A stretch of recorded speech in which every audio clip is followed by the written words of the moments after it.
숨겨진 기업부터 다양한 ETF들을 소개해드리는 나숲입니다. 오늘은 오랜만에 찾아온 역대급 하락이라는 주제로 어떻게 대응해야 할지, 그리고 또 어떤 주식들과 ETF들을 모아가야 할지에 대해서 알아보도록 하겠습니다. 현재 미국 증시는 관세 이슈가 투자 심리에 악영향을 끼치고 있고, 전날 트럼프가 경기 침체 가능성을 인정하는 발언을 하면서 더욱 큰 하락이 나온 것 같습니다. 나스닥 100 선물 차트 기준 최근 하락으로 어느 정도 장기 상승 추세를 벗어난 것이 사실이며, 단기적으로 또는 중장기적으로 15,000포인트에서 16,000포인트 정도까지 20% 정도의 하락이 이어질 수 있을 것이라 판단됩니다. 물론 과매수, 과매도를 나타내는 주요 보조지표인 RSI 기준으로는 과매도 구간에 진입하였고, CNN 사이트에서 확인할 수 있는 심리지표 역시 일주일 전부터 극심한 공포 구간에 진입하였습니다. 따라서 단기 반등이 나와줄 가능성이 높다고 생각하지만 중기 방향성은 하락할 가능성이 높다고 생각합니다. 하지만 이러한 내용들은 결국 가능성일 뿐이기에 저는 그냥 꾸준히 모아가려고 합니다. 사실 이렇게 단기간에 나오는 큰 하락에 대해서 우리가 할 수 있는 것은 대응이 아닌 대비라고 생각합니다. 하락장에서 강하다고 언급드린 헬스케어 섹터 제약주들의 경우 나스닥이 4% 빠지는 상황에서도 오히려 상승하는 모습을 보여주었습니다. 평소에 이러한 종목들을 조금이라도 모아두면서 계좌 변동성을 낮추는 게 중요한 것입니다. 물론 이미 지난 일이기 때문에 현재 할 수 있는 것은 여유 현금과 소득, 배당금으로 꾸준히 분할 매수를 하는 것입니다. 잠시 모든 종목을 매도하고 시장을 떠나는 것도 방법이 될 수 있지만, 개인적으로는 반등 시기에 나오는 폭발적인 수익을 놓치지 않기 위해, 그리고 매일매일 큰 스트레스 없이 그저 모아가는 방식이 저와 잘 맞다고 생각합니다. 그렇다면 하락장에서 모아갈 종목은 어떻게 선택해야 할까요? 저는 성장주 70, 배당주 30 비율로 모아가는 게 좋다고 생각합니다.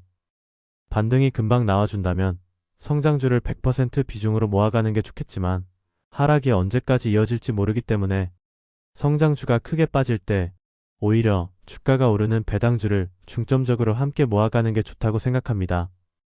우선 성장주 선택에 관한 내용을 말씀드리자면, 제가 최근 언급드린 셀레스티카의 경우 최근 한 달간 38%나 하락하였습니다. 여담이지만 개인적으로 보유하고 있던 셀레스티카의 수익률이 100%까지 올라갔다가 현재는 10% 정도인 상황입니다. 당연히 아쉽긴 하지만 최근 한 달간 셀레스티카의 본질적인 부분은 하나도 바뀌지 않았다는 점이 중요하다고 생각합니다. 여전히 셀레스티카의 EPS 성장률은 연평균 20% 정도가 예상되고 있으며, 예상 PER은 실적이 성장함에 따라 계속 내려가게 될 것입니다. 따라서 고점에 팔지 못한 것은 당연히 아쉽지만 더 저렴하게 계속 매입할 수 있다는 점에서 오히려 기분 좋게 생각하고 있습니다. 주가가 이렇게 하락할 때는 다시 한번 매수했던 이유를 되짚어보고 문제가 없다면 계속 모아가는 게 좋다고 생각합니다. 우리가 계좌를 많이 열어본다고 바뀌는 것은 없기 때문에 긍정적인 마인드를 가지고 이번 기회에 더 충실하게 우리 삶에 집중해보면 어떨까 싶습니다. 다시 돌아와서 개인적으로 주목하고 있는 성장주 몇 가지를 더 살펴보자면, 버티브도 최근 주가가 하락하면서 굉장히 매력적인 밸류에이션에 도달하였습니다. PEG 기준 셀레스티카와 마찬가지로 1 미만이기 때문에 장기적으로 높은 연평균 수익률을 기대해 볼 수 있다고 생각합니다. 다음으로 델 테크놀로지를 보면 성장률은 연평균 10% 정도로 셀레스티카와 버티브보다는 낮지만 당장의 밸류에이션이 꽤나 저렴하고 자사주 매입 및 소각을 진행해주는 배당 성장주이기 때문에 주주환원 측면에서의 매력이 높습니다. 그리고 주주환원 매력이 가장 높다고 생각하는 기업인 에퀴터블 홀딩스의 경우 주가가 많이 빠지진 않았지만 여전히 매력적인 지표가 나타나고 있습니다. 자사주 소각 효과로 인한 높은 주당 순이익 성장률과 낮은 PER로 앞으로도 준수한 성과가 기대됩니다. EQH의 경우 워낙 밸류에이션이 저렴하고 자사주 소각을 적극적으로 진행해주는 기업이다 보니 하락 방어력도 좋은 편인 것 같습니다. 성장주 마지막으로 이노바 인터내셔널을 보겠습니다. 이노바의 경우 대출 및 금융 서비스가 핵심 사업이기 때문에 경기 침체가 큰 리스크 중 하나라고 말했는데요. 최근 경기 침체 가능성이 언급되면서 이노바의 주가도 꽤나 많이 빠졌습니다. 하지만 밸류에이션이 워낙 낮고 자사주 소각을 진행해주는 기업이기 때문에 향후 실적에 주목해보면서 꾸준히 담아볼 만한 가치는 있는 종목이라고 판단하고 있습니다. 제 영상을 많이 봐오신 분들이라면 아시겠지만 개인적으로는 높은 성장률이 나타나면서도 낮은 밸류에이션이 책정되어 있는 종목들을 선호하기에 현재 시점에서도 이와 같은 종목들을 매입하고 있습니다. 특히 델, 에퀴터블, 이노바의 경우 주주환원에 주목해보면 좋을 것 같습니다. 이렇게 성장주 선택에 관한 저의 의견을 말씀드려봤고 이제는 배당주에 대해서도 알아보겠습니다. 현재 시점에서 매입해야 하는 배당주는 성장주가 하락할 때 강한 모습을 보이는 배당주라고 생각하는데요. 가장 대표적인 헬스케어 섹터 종목들을 살펴보겠습니다. 미국 대형 제약 주식들의 올해 예상 PER을 보면 10배에서 15배 정도로 거래되고 있습니다. 해당 종목들 중 PFE를 제외하고는 모두 최근 강한 상승세를 보이고 있으며 높은 안정성과 성장성이 보이는 종목으로는 FB가 있습니다. 그리고 현재 PER이 낮은 종목으로는 MRK와 BMI가 있지만 이는 주요 약물 특허 만료가 선반영된 값으로 매우 큰 저평가라고 보긴 힘듭니다.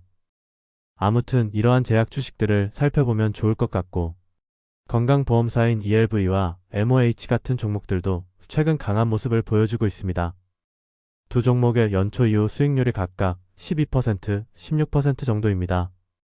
따라서 헬스케어 섹터에서는 제약 주식과 건강보험 주식들을 위주로 배당주를 선정하시면 될 것 같습니다.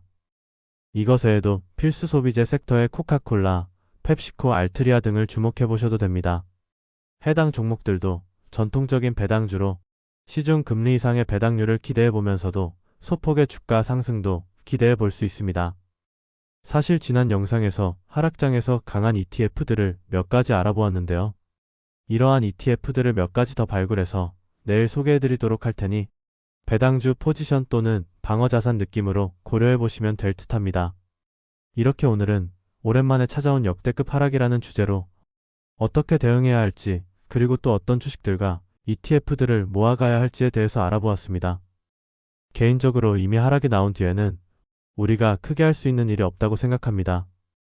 물론 기술적 분석을 깊게 공부하시고 여러 투자법을 활용하시는 분들이라면 다른 방법들이 있을 수 있겠지만 저는 그저 분할 매수로만 접근하려고 합니다.